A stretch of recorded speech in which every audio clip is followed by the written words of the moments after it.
Logan was a member of the United States Marine Corps and was stationed in Iraq. While assisting another, he witnessed one of his friends die. The next day, he sees a girl's picture lying near the deceased person. He polls a large number of people about the image, but he can't find anyone who can make that claim. Then he realizes that this photograph belonged to my co-worker, who was killed in the war. Logan was from the American city of Colorado. He returns to his sick sister's house. He stays for a few days before deciding to leave. He decides to track down the girl whose picture he discovered in the war zone, and he will inform her of his colleague's death. When he looks closely at the image, he notices a lighthouse. He arrives and asks several people about the girl but comes up empty-handed.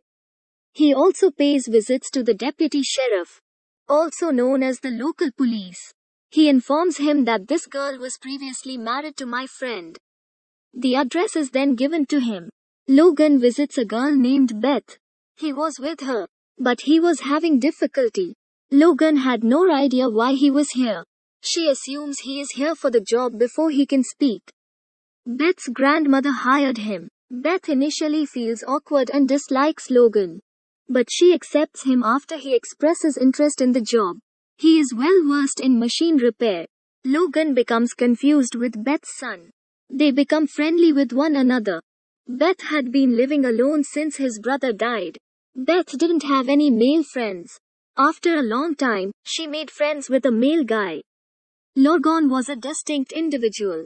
Beth's first husband, a police officer, is a suspect in Logan's death. When he talks to Logan, he has a negative attitude, in a very rude and insulting manner. He also counsels his son to avoid Logan and avoid playing the guitar next to him if possible. He requests that he not spend too much time with him. Ben was playing outside one day, but when he returned, he was covered in blood. He gets hurt while playing. Beth and her ex-husband had a disagreement. They argue far too much. That Beth's ex-husband says he will go to court and I will have sole custody of my son. As a result of this, Beth becomes very concerned. She becomes worried about the prospect of losing her son. She begins to live with trepidation. Beth's brother's death anniversary arrives after some time. She becomes very concerned, but Logan approaches her, expresses sympathy, and tells her not to worry. Everything would be all right. Logan and Beth had a very good relationship, and they were on their way. Her ex-husband, on the other hand, has asked her to stay away from him. This is impossible, but Beth stands in his way and declares, "I'm not afraid of you, and you have no right to interfere with my decisions." Logan is being investigated by Beth's ex-husband and discovers that he was carrying Beth's picture and asking people about her. He was asking people if they knew anything about Beth. He informs her that Logan was following her. He is not the right person, and I will discover the truth. Beth discovers the truth, that Logan belonged to a Marine, and he discovered my photograph near the deceased man. What was her best friend's name? But here, Beth's faith in Logan is shaken. She becomes enraged at him and distances herself from Logan. Logan is asked to leave. Logan was not at fault, according to Beth's friend. Logan survived, but your brother and friend did not. They persuade her that Logan is a decent person. You must consider him. Beth was also concerned and enraged. Beth's ex-husband was inebriated. He notices Logan, who is walking his dog. He points his gun at him. People across the street become terrified and flee. Logan takes his gun and surrenders it to another officer.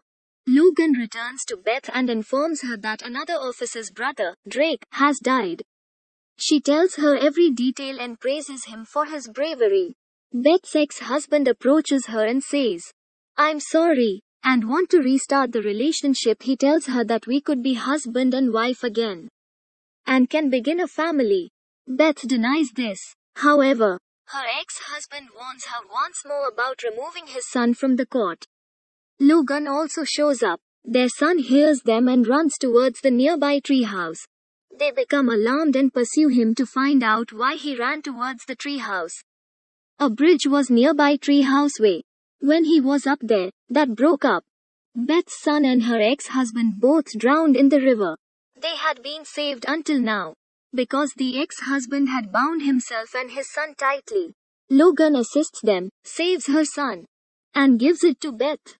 After that, he was going to save her ex-husband from the treehouse, and lands on her ex-husband, who dies on the spot.